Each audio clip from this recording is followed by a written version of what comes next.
आज कहानी बिहार के उस डॉन की जिसे बिहार के लोग भूल चुके हैं, लेकिन बेगूसराय की हर एक गलियों में उसकी कहानी है जिसे बच्चा बच्चा भी आपको बता सकता है। कहानी देश के पहले मुठभेड़ की, कहानी बिहार के पहले डॉन की, कहानी तस्कर सम्राट कामदेव सिंह की।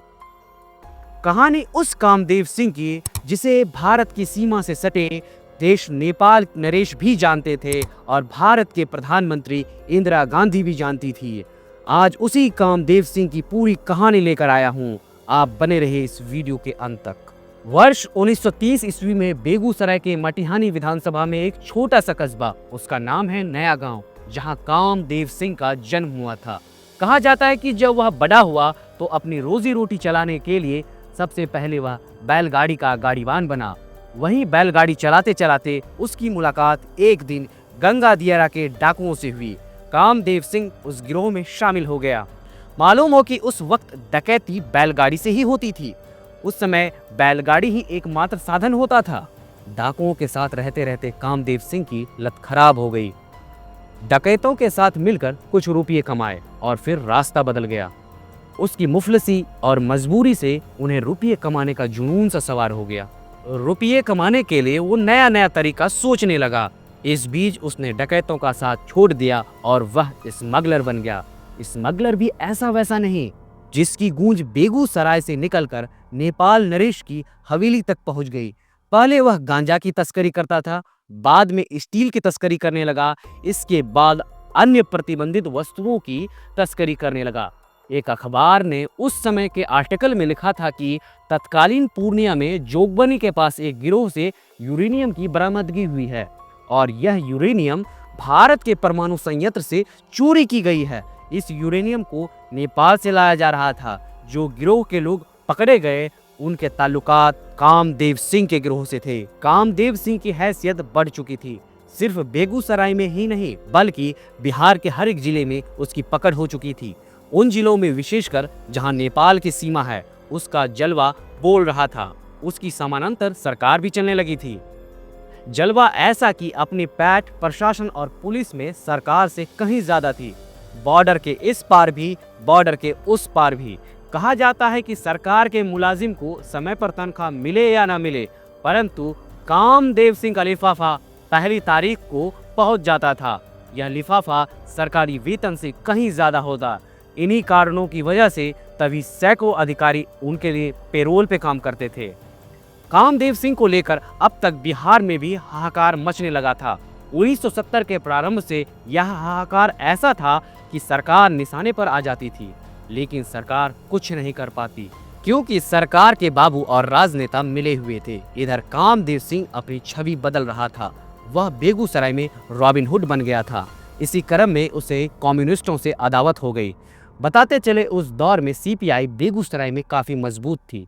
तभी बेगूसराय को लेनिनग्राड कहा जाने लगा था, मिनी मॉस्को भी कहा जाने लगा था। इसी अदावत में कामदेव सिंह ने 40 कम्युनिस्ट नेताओं की हत्या कर दी थी।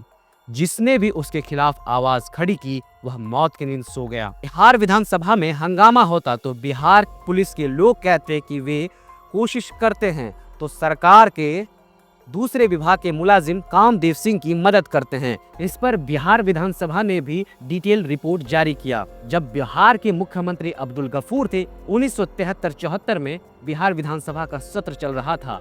कामदेव सिंह को लेकर बड़ा हंगामा हो रहा था। बिहार विधानसभा के सत्र के दौरान अचानक मुख्यमंत्री अब्दुल गफूर ने घोषणा कर दी कि बेगूसराय के नए आईपीएस रामचंद्र खां होंगे। उस समय आईपीएस रामचंद्र खां काफी कड़क एवं तेज तर्रार माने जाते थे। रामचंद्र खां जब बेगूसराय पहुंचे तो कामदेव सिंह को पकड़ने के लिए उन्होंने कॉम्बिंग ऑपरेशन चलाया, लेकिन तब तक कामदेव सिंह के अपराध का दायरा काफी बढ़ चुका था। लेकिन एसपी साहब भी हार नहीं मान रहे थे। पुलिस की सक्रियता देखकर कहा जाता है कि कामदेव सिंह नेपाल भाग गया। दोस्तों, मैं आपको वर्ष 1974 की एक घटना बताता हूँ। भारत सरकार के दबाव में कामदेव सिंह को नेपाल पुलिस ने गिरफ्तार कर लिया और जब भारतीय पुलिस कामदेव सिंह को लेने के लिए काठमांडू पहुंची तो नेपाल पुलिस ने नकली कामदेव सिंह को सुपुर्द कर दिया। उसके रसूख का आलम यह था कि उस समय के तत्कालीन नेपाल नरेश ने कामदेव सिंह से एक डील किया, और वह डील थी, यदि हम तुम्हें भारत के हवाले करेंगे तो तुम्हारी जान नहीं बचेगी, लेकिन तुम्हें इसके बदले कीमत चुकानी पड़ेगी। तुम्हें नेपाल के दुश्मन वो क्रांतिकारी की हत्या करनी होगी। डील के मुताबिक ऐसा ही हुआ।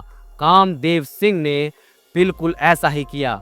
उसकी लाश नेपाल की गलियों में पाई गई। यही वजह थी कि उसकी स्मगलिंग से भरी गाड़ी काठमांडू से निकलकर सीधे कोलकाता पहुंचती थी। इस बीच कहीं रोक टोक इस गाड़ी में नहीं होता था। जब कामदेव सिंह की स्टोरी में रिसर्च कर रहा था तो एक चीज कॉमन थी, वह था 100 नंबर। यह क्या है बताते हैं। पहली बात कि कामदेव सिंह बेगूसराय में रॉबिन हुड की छवि रखता था। वह हर वर्ष 100 गरीब लड़कियों की शादी करवाता था। और दूसरी बात, जो हर कांग्रेसी बेगूसराय में यह किस्सा कहते हैं, आपके मन में भी है, लेकिन फिर भी हम आपको बताते हैं।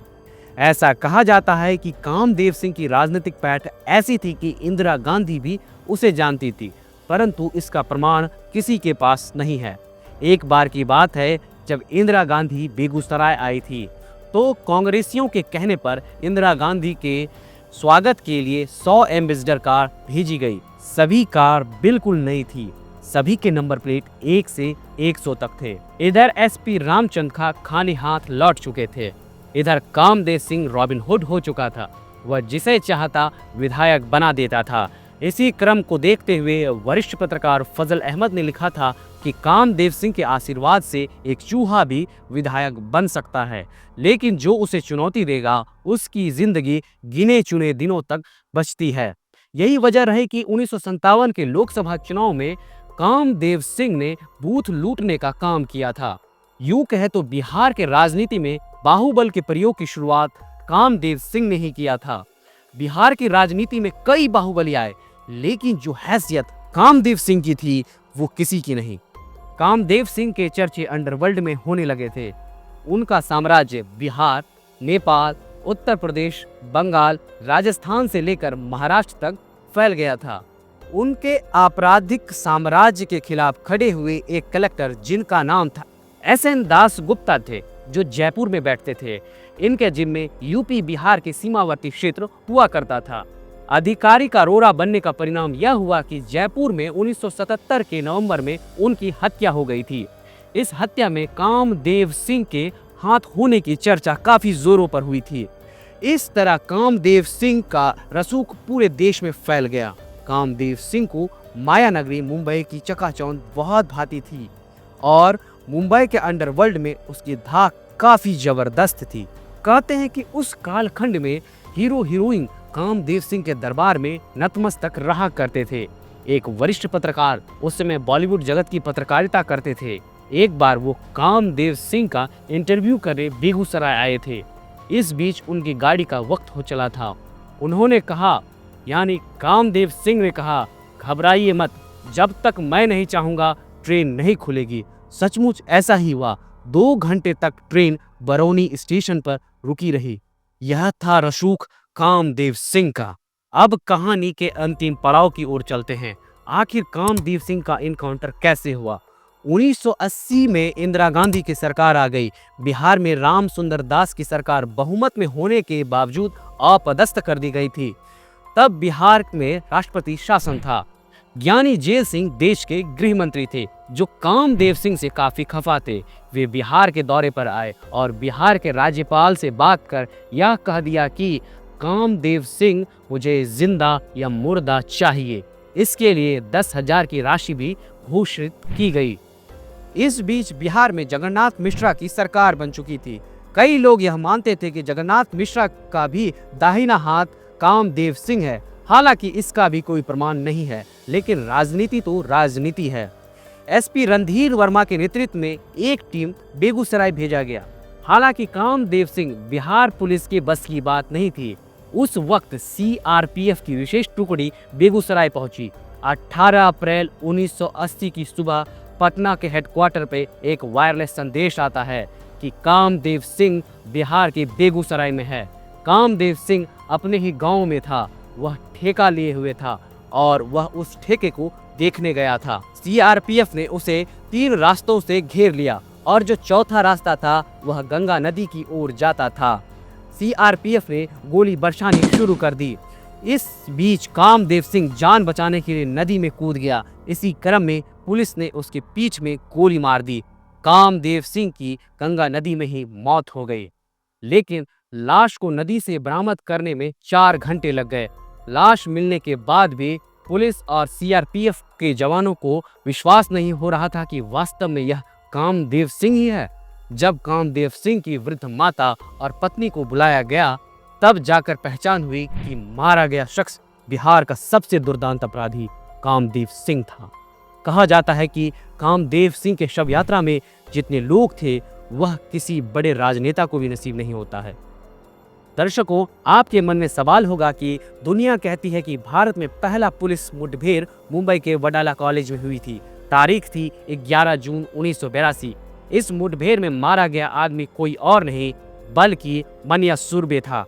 परंतु इससे पूर्व बिहार पुलिस और कामदेव सिंह के बीच 18 अप्रैल 1980 को मुठभेड़ हो चुकी थी।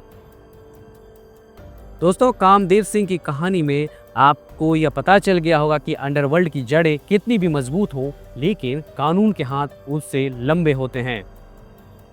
बहरहाल, आप बने रहिए हमारे साथ, हम ऐसे ही रोचक कहानियां आपके लिए लाते रहेंगे। अगर आप हमारा यह वीडियो फेसबुक पे देख रहे हैं तो हमारा फेसबुक पेज लाइक करें। अगर आप हमारा यह वीडियो यूट्यूब पर देख रहे हैं तो हमारा यूट्यूब चैनल दी न्यूज़ 9X को सब्सक्राइब करें। और हाँ, आप ये वीडियो अपने दोस्तों के साथ शेयर करें ताकि हम नए नए अंडरवर्ल्ड की स्टोरी आपके लिए लाते रहें। तब तक के लिए नमस्कार।